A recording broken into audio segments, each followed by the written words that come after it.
Yo, it's your boy back with another one here. We're checking out some Karlov Manor spoilers, baby. These are actually, I would say, 5 of the main top sleepers that I don't think enough people are talking about, or I think that people quickly look over them, right? So I wanted to make a sleeper list, just 5 cards in ascending order. I think the last one here I really definitely want to talk about, so stick around at least for the last one. But I wanted to start with Incinerator of the Guilty. Now, this is a mythic. That doesn't mean that a lot of mythics aren't overlooked, and I think this one definitely is as a 6 drop, right? There are some really good reanimator targets in the format. This might not necessarily be a reanimator target, but it could be a game ender, particularly with the ability, and I will read it. This is the alt art, by the way. So let's go ahead. It's a 6/6 dragon for 6 mana, flying and trample. Very good. The trample is exceptional. Whenever Incinerator of the Guilty deals combat damage to a player, you may collect evidence X, which is pretty good. When you do, Incinerator of the Guilty deals X damage to each player and each planeswalker that player controls. Now, we did see some very cheap ways of enabling haste coming out in the set. From Felonious Rage, the 1-drop instant, all the way to, I believe, a 3-drop that's really good. We do have Invigorating Hot Springs and some other ways of giving haste. So this is basically a 6/6 damage flyer, if you give it haste, that comes in and basically wipes the board, assuming you have any cards in your graveyard, right? Collect evidence, the way it works is you exile any number of cards with total mana cost, and then you accumulate the total mana cost of all those cards together, and that's going to be X. So say you have a couple 3-drops in your graveyard, you collect that evidence, you do 6 damage to everything on the opponent's side, including planeswalkers. That's going to pretty much take out everything. And of course, you could do more. If you have a graveyard-centric deck, this could take out everything for sure, guaranteed, basically, even like 10/10s, assuming you just have like 10 converted mana costs in total, which you probably will if you play better cards, right? They're more expensive cards. Let's keep it going. Now, I don't have all of the larger image for this one, but this one's very interesting. A lot of people overlook this one. Another mythic, but Expedited Inheritance is 2 reds, so you need to play it in mono red, but it's an enchantment. Whenever a creature is dealt damage, its controller may exile that many cards from the top of their library until end of your next turn. You may play those cards. So that goes for both people in the match. However, the idea is this card is backbreaking against creature-based decks. Decks that want to swing in with their creatures. Well, if they swing with their creature and remove any one of your guys, you're gonna exile a lot of cards. That's a lot of card advantage. Say they do 6 damage to one of your little chunk blockers with maybe their Pugnacious Hammer Skull or whatever. Boom! 6 card advantage is absolutely insane. And say you have a deck filled with just pure removal, like black removal instead of damage.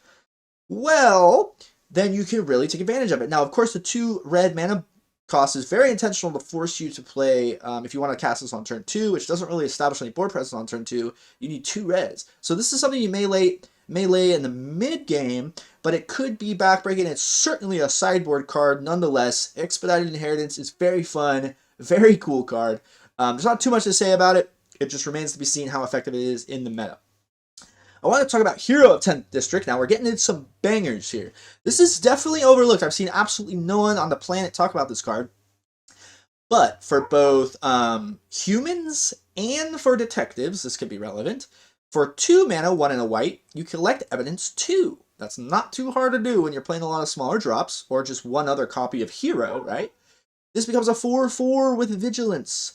That's pretty good. And it doesn't say till end of turn, guys. It does not say till end of turn. And the Vigilance is very relevant on a creature you want to pump and invest into because it can be effective on attack and defense. For just 3 whites, if it's a detective, right? So it starts as a human, you have to upgrade it to a detective. If it's a detective, then this becomes a legendary creature with base power 5/5. And other creatures you control have indestructible. Guys, there's a lot of board wipes going on, minus Sunfall because that is exile. But this is a board wipe protection piece that can progress your game earlier in the game, right? And you can do this at instant speed. So they swing into you, you're like, nah, I said I'm going to bump my guy. So they can't really swing. It buys you some time, and then it's a board wipe prevention machine. Now, if you give this guy indestructible, and then board wipe the whole board, well, all your guys are okay, because this guy is covering everything else except for himself. This is going to be a good one. Hero of the 10th District, I think, is going to be overlooked at the start, but progressively become more and more potent. Now, this card He's good. This is an uncommon. You can play it in any deck, guys. This is one of the cases. So the ways the enchantments work with the cases, to solve, you need to fulfill a certain quality, and the initiation of solving starts at the end step. So if unsolved, solve at the beginning of your end step. When this case enters the battlefield, you search for a basic land card, reveal it, put it into your hand, then shuffle. Now, it doesn't go to the battlefield, which would make this busted, but it is, any deck can play this ramp to get any basic land card, which is good, and then all you need is there are 5 colors among permanents you control. That can be done with just 2 permanents.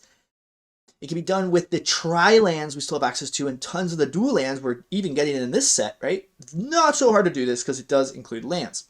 Then when it's solved, this is what I think is insane. At the beginning of your combat on your turn, target creature you control gains Flying, Double Strike, and Vigilance. Flying and Double Strike is insane. If they have no flyers and you have any reasonably sized creature, well, sheesh, all of a sudden you're taking a lot of damage. Not only are you taking a lot of damage, well, the Vigilance makes that so it can block, right? It won't have the Flying and Double Strike on the block, but it can still block. So the swing isn't necessarily reckless or anything, and you're just getting so much upside for something that's not that hard to fill, while it's already just a 2-mana ramp spell in a way. Not backbreaking, but super good, and the fact that any deck can play it is insane. Keep your eyes on Case of the Shattered Pact, guys. And as we go to our number 1, it's a crazy card, guys. Ambitious Falcon. What the heck is this, man? Whoa! Okay, so what we have here for 3 mana is a flying 1/4 Vigilance creature. Okay, the Vigilance is really relevant. Whenever he attacks, gain control of target permanent you own and don't control. Now, the own and don't control is very important, considering if you cast this for the disguise cost, right? So you need to disguise it for 3 mana, it becomes a 2/2 ward creature. And you flip it over for 2.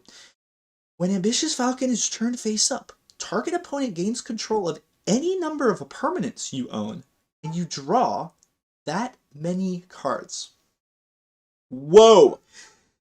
That includes lands. So you can give your 3 lands, or your 4 lands at that point in the game, to your opponent to draw 4 cards. That's pretty real, so you consider you will have any lands. But maybe the Ambitious Falcon, again, this is a sleeper list, is pretty much like your own, that's like the top end of your curve. Say you're a low-to-the-ground aggro deck in a way, and this is like your one creature, whatever, that you're relying on to do this, and everything else synergizes with this package. The idea is whenever it attacks, you gain one of those permanents back, and a permanent you didn't own before. So the idea is like, yes, you give your opponent a lot of benefit, You do go up on cards. The idea is this guy has to stay around so you can get those back. Now, this could be a blowout for yourself, right? Which I think that's why a lot of people aren't talking about it. But say there's a deck in Best of 1 Standard where you just have a perfect curve and you can protect this guy and you can slowly just steal permanents uncontested, give this guy hexproof, give him indestructible. Let's go. This is crazy. Obviously, I think this is probably more influential in Commander, as most cards tend to be sometimes, but yo, guys, I just want to point out, if you haven't seen this card, like the video, maybe consider subscribing, because this is probably the most overlooked card so far. Ambitious Falcon is quite ambitious.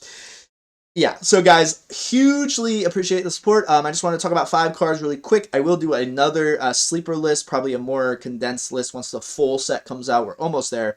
And then I'll just do a top 10, like, best cards from the set. Immediate, wild cards, spend cards, things like that. These are just very interesting. I'll go over them again in case the Shadow Pact, right? The Hero of the 10th District, Board Wipe, this is good for detectives and humans. Expedited Inheritance is quite an insane effect. It truly is. And then this card is like the most overlooked big like mythic right now, I would say, because this is a one-sided board wipe, dude. And when you have well, actually no, it doesn't work like that. I was gonna say with a new Judith, it could be a one-sided. You just do 1 damage to each creature and kill it, but it's only instants and sorcery damage that gains Death Touch from the new 5-drop Judith. By the way, I do have a 5-drop Judith deck tech analysis sort of ideas as I hypothesize. It's a fun video. We're listening to Kid Cudi the whole time too. So anyway, guys, hugely excited for this set. Can't wait. Let's get into it. Don't forget about Ambitious Falcon. You heard it from the boy, Lil Skeeves. All right, guys. We'll see you in the next one. Peace.